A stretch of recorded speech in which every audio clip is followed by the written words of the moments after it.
Il y a une question que personne ne te posera jamais, franchement, mais que le monde te pose chaque jour sans prononcer un seul mot. Es-tu dangereux? Non pas dangereux dans le sens vulgaire du terme, pas celui qui frappe, qui crie, qui menace, mais dangereux dans le sens que Machiavel comprenait intimement, celui qui voit ce que les autres ne voient pas, celui qui reste immobile pendant que les autres s'agitent, celui qui n'a besoin de rien prouver parce qu'il sait déjà.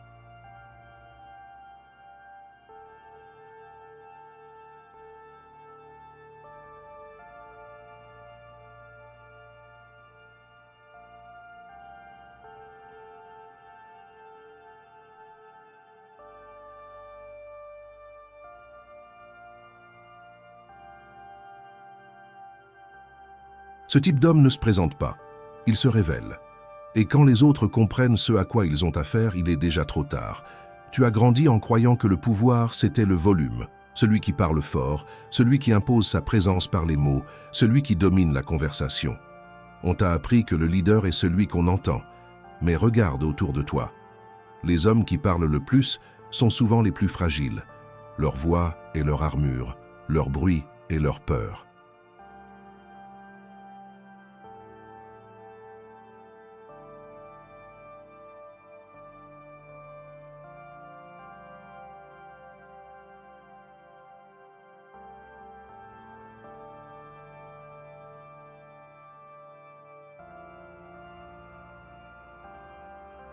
Ils parlent pour exister. L'homme silencieux, lui, n'a pas besoin de parler pour exister. Il est déjà là, ancré, entier, inébranlable.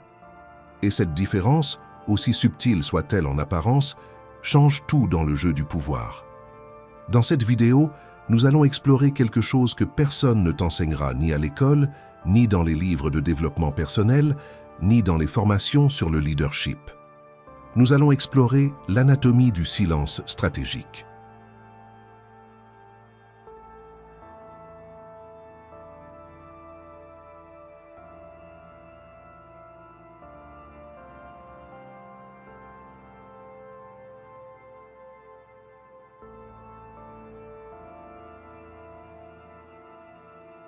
Comment les hommes véritablement puissants utilisent le silence non pas comme une absence mais comme une arme. Comment l'observation patiente te donne un avantage que la prise de parole constante ne te donnera jamais. Et pourquoi les hommes les plus dangereux de l'histoire n'ont jamais eu besoin de crier pour dominer. Partie 1. Le silence n'est pas un vide, c'est une forteresse. La plupart des gens ont peur du silence. Tu le sais si tu observes attentivement les conversations.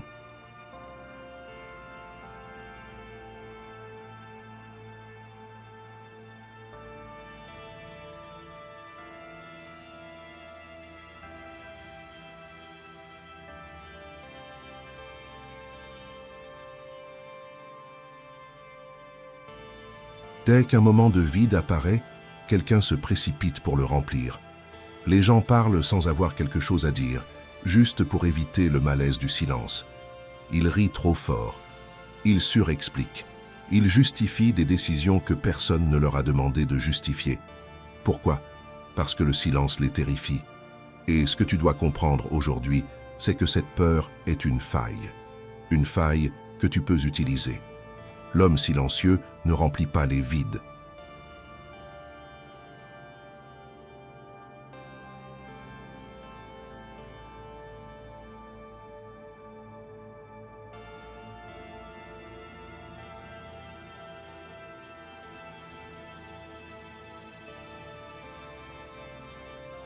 Il les observe. Il laisse le vide parler à la place des autres. Quand quelqu'un te provoque et que tu ne réponds pas, la pression n'est pas absorbée, elle est retournée. Tu n'as rien fait, et pourtant tu viens de déplacer tout le poids de la situation sur les épaules de l'autre. Il doit maintenant se demander ce que tu penses. Il doit se demander s'il est allé trop loin. Il doit se demander ce que ton silence signifie. Et dans cet espace d'incertitude, tu règnes.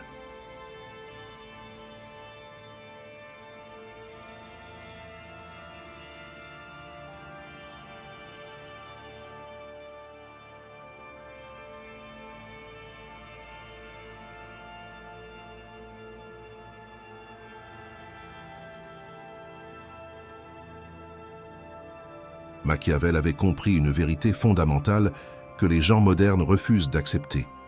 Le pouvoir n'appartient pas à celui qui parle, il appartient à celui qui contrôle l'interprétation. Et le silence est le maître de l'interprétation. Quand tu parles, tu livres de l'information. Tu expliques, tu justifies, tu dévoiles tes émotions, tes peurs, tes désirs. Chaque mot que tu prononces est une donnée que l'autre peut utiliser contre toi.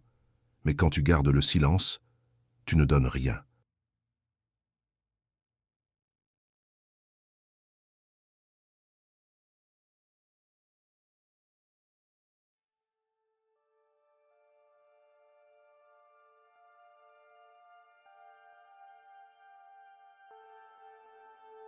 Tu restes une énigme. Et face à une énigme, l'esprit humain projette ses propres craintes, ses propres insécurités. Ton silence devient leur miroir, et dans ce miroir, ils se révèlent à toi sans que tu aies eu à demander quoi que ce soit. Ce n'est pas de la froideur, ce n'est pas de l'indifférence, c'est de la précision. L'homme silencieux ne souffre pas moins, il ne ressent pas moins.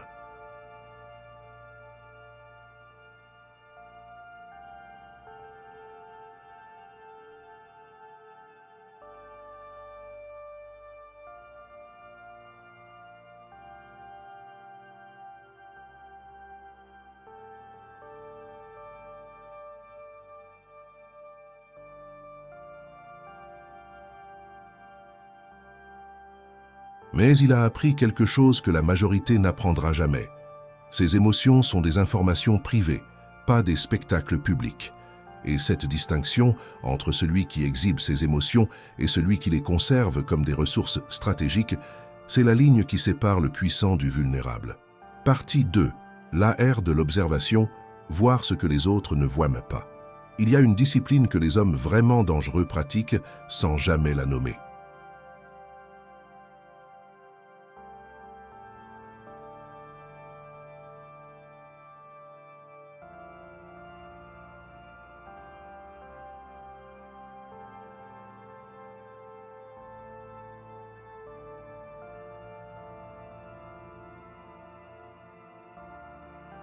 Ce n'est pas de la méditation au sens populaire. Ce n'est pas une technique apprise dans un livre, c'est l'observation pure, la capacité de regarder une pièce, une conversation, une situation, et de voir non pas ce qui est dit, mais ce qui est caché. Les gens se trahissent constamment, pas par leurs mots, mais par les espaces entre leurs mots. L'hésitation avant une réponse, le sourire qui arrive trop tard, le regard qui se déplace trop tôt.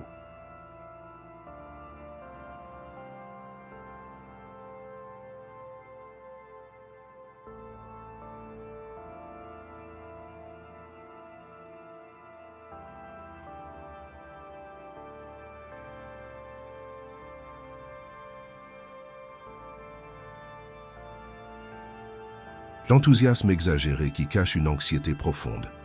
Les gens portent leur vérité sur leur corps, dans leurs gestes, dans leur silence, à eux. Et l'homme qui sait observer lit tout cela comme un livre ouvert, pendant que ceux qui parlent trop sont tellement occupés à s'exprimer qu'ils ne remarquent rien. Entraîne-toi à cela. La prochaine fois que tu es dans une réunion, dans une soirée, dans une conversation importante, résiste à l'envie de parler. Observe.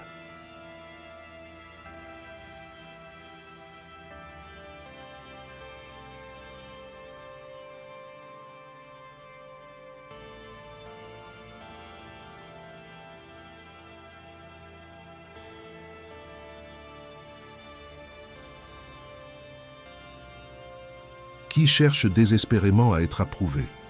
Qui parle fort pour cacher son insécurité? Qui sourit mais dont les yeux ne suivent pas? Qui écoute vraiment et qui attend simplement son tour pour parler? Ces informations sont de l'or. Elles te donnent un tableau précis de la dynamique du pouvoir dans la pièce.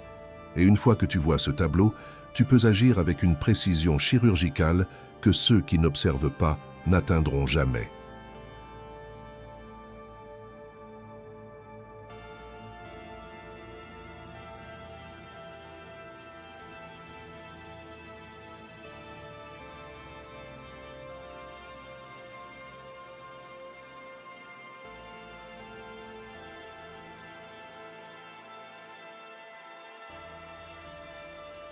Machiavel écrivait dans Le Prince que le gouvernant sage doit avoir les yeux d'un aigle et la patience d'un chasseur.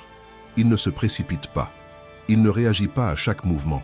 Il attend le moment où l'action aura le maximum d'impact. C'est exactement ce que l'observation patiente te permet de faire. Tu n'es plus réactif. Tu es délibéré. Et un homme délibéré est un homme qui ne peut pas être manipulé, parce qu'il ne réagit jamais à l'impulsion. Il répond à l'intention.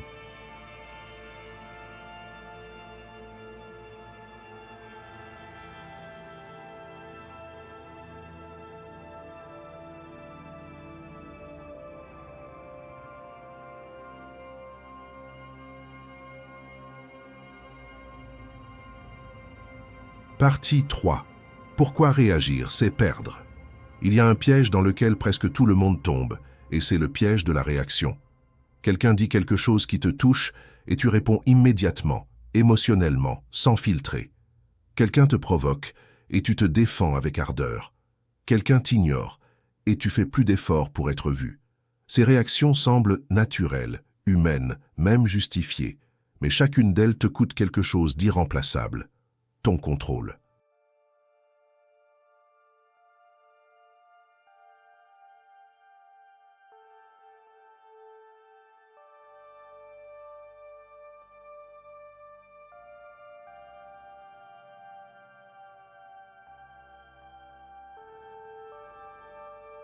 Quand tu réagis, tu confesses.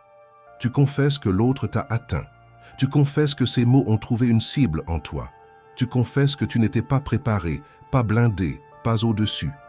Et cette confession, aussi courte soit-elle, suffit pour que l'autre sache qu'il tient un levier, qu'il peut t'activer, qu'il peut influencer ton état, tes décisions, ton comportement.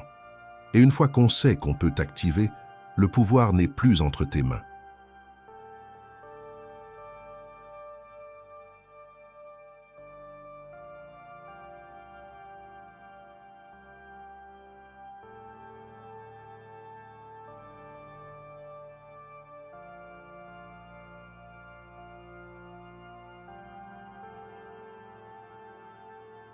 L'homme véritablement puissant ne supprime pas ses émotions.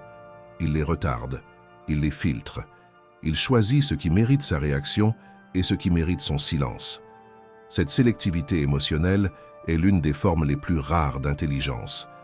Parce que dans un monde où tout le monde réagit à tout, l'homme qui choisit quand réagir devient instantanément imprévisible. Et l'imprévisible est incontrôlable. Et l'incontrôlable est craint.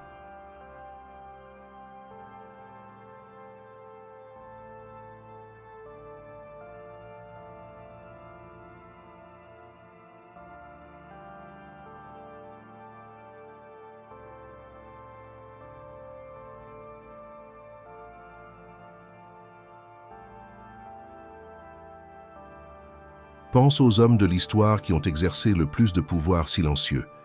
Ils ne s'emportaient pas en public. Ils ne répondaient pas aux insultes par des insultes. Ils attendaient, ils calculaient. Et quand ils agissaient, c'était proprement, froidement, sans trace d'ego dans la décision. Parce que leur action n'était pas motivée par l'émotion, elle était motivée par la stratégie.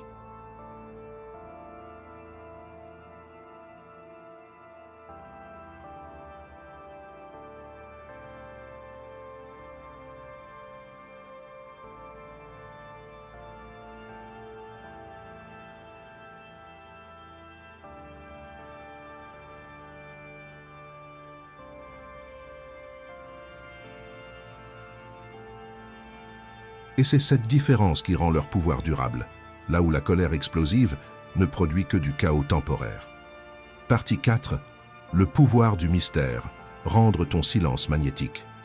Il y a quelque chose de paradoxal dans l'homme silencieux. Plus il se révèle peu, plus les gens veulent le comprendre. Le mystère crée de l'attraction. Pas de la distance froide, pas de l'arrogance, mais une présence délibérément incomplète qui invite l'autre à projeter, à imaginer, à s'interroger.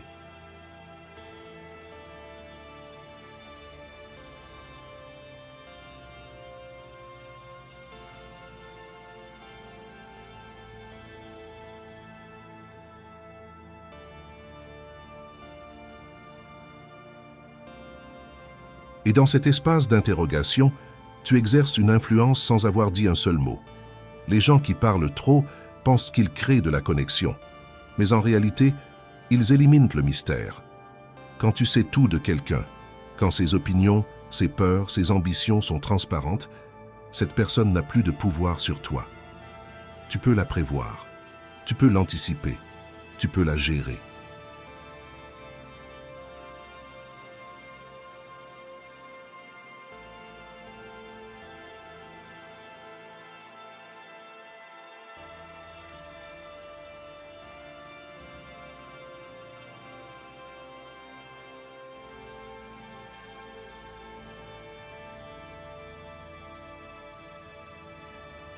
Mais l'homme qui se dévoile avec parcimonie, qui donne juste assez pour susciter la curiosité mais jamais assez pour être prévisible, cet homme reste une force inconnue.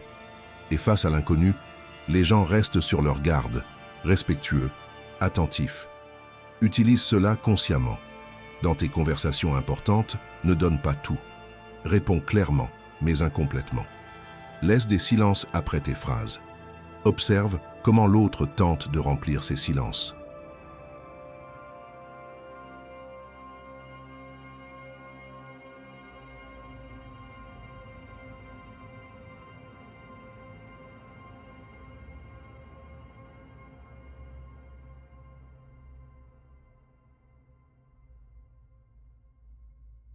Ce qu'il dit pour combler le vide que tu crées te révèle ce qu'il cherche, ce qu'il craint, ce qu'il veut de toi.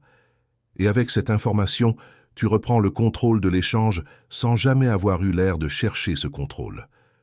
Ce n'est pas de la manipulation dans le sens vulgaire, c'est de la conscience.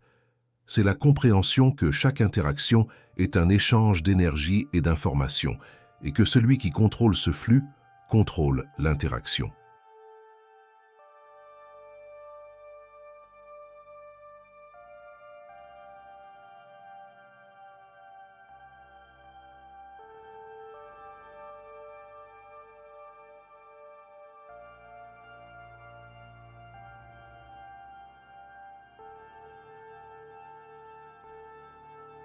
Le silence stratégique n'est pas un jeu mesquin. C'est la maîtrise de soi portée à son niveau le plus pur. Et cette maîtrise, une fois acquise, transforme ta présence entière. Les gens le sentent. Ils ne savent pas pourquoi, mais ils savent que tu es différent. Que tu n'es pas quelqu'un qu'on peut facilement lire, facilement manipuler, facilement ignorer.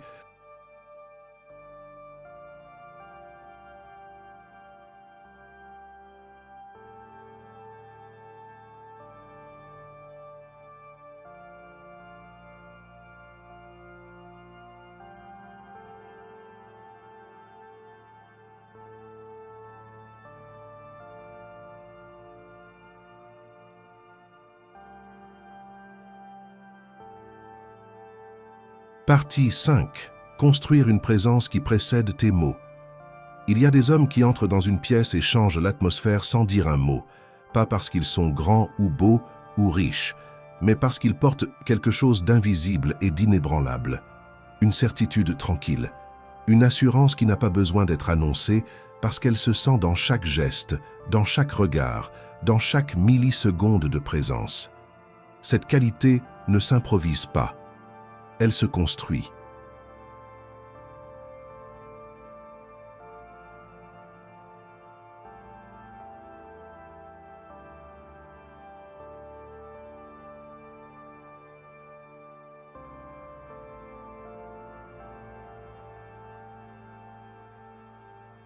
Elle se construit dans les moments où personne ne regarde, où tu choisis de tenir tes engagements envers toi-même même quand c'est difficile, où tu refuses de trahir tes valeurs pour plaire à quelqu'un, où tu restes calme dans une situation qui justifierait la panique.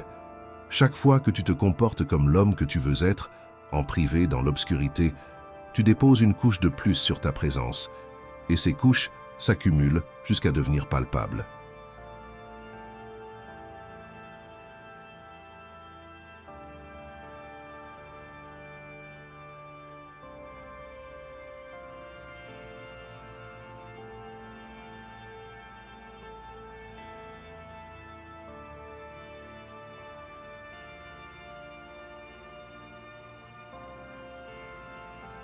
L'homme qui a construit cette présence n'a plus besoin de plaider sa cause.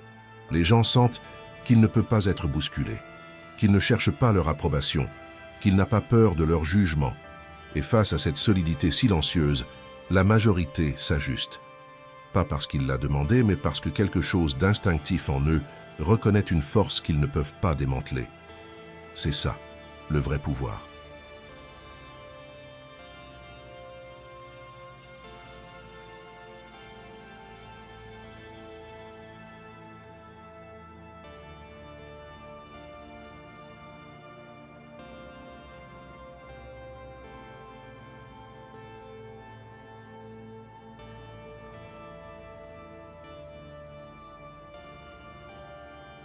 Pas le pouvoir accordé par les titres ou l'argent, mais le pouvoir forgé par des années de discipline intérieure, tranquille. Tu veux construire cette présence? Commence par cette règle simple. Ne parle que quand tes mots ajoutent quelque chose. Pas pour remplir le silence, pas pour te montrer, pas pour être inclus, seulement quand tu as quelque chose de précis à dire. Et quand tu parles, dis-le clairement, une seule fois, sans te répéter, sans justifier.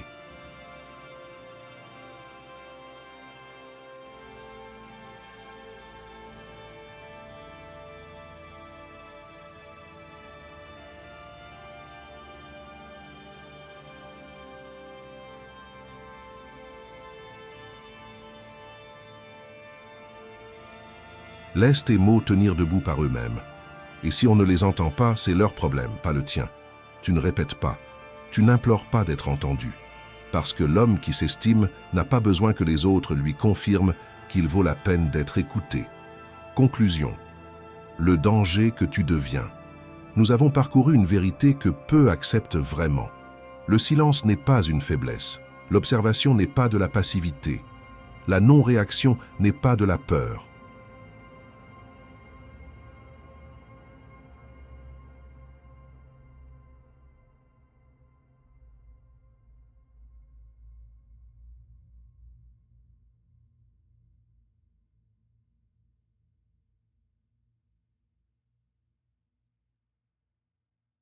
Ce sont des formes d'intelligence que le monde bruyant, impulsif et narcissique autour de toi ne comprend pas. Et c'est précisément pour ça qu'elles fonctionnent. L'homme qui ne crie pas est celui qu'on redoute, parce qu'on ne peut pas mesurer ce qu'il ressent. On ne peut pas exploiter ce qu'il ne montre pas. On ne peut pas manipuler celui qui n'a pas besoin de ta validation pour avancer.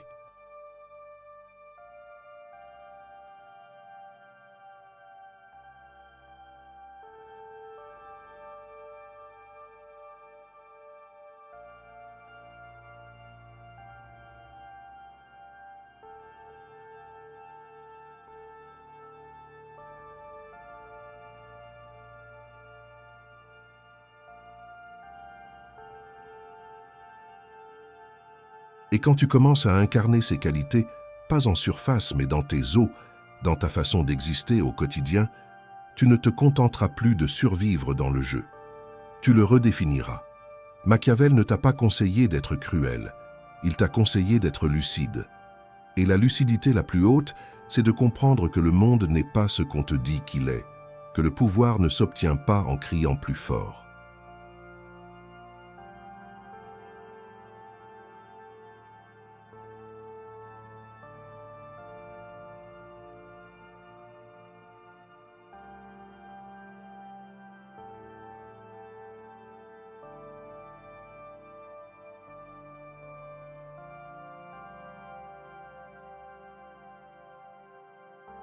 Que le respect ne se mendiait pas, il se construit dans l'ombre, en silence, avec une constance que peu de personnes ont le courage de maintenir. Tu es à ce carrefour maintenant, et le choix t'appartient. Si tu es arrivé jusqu'ici, ce n'est pas un hasard. Ce canal n'est pas fait pour ceux qui cherchent des formules faciles ou du réconfort bon marché. Il est fait pour ceux qui veulent voir les choses telles qu'elles sont.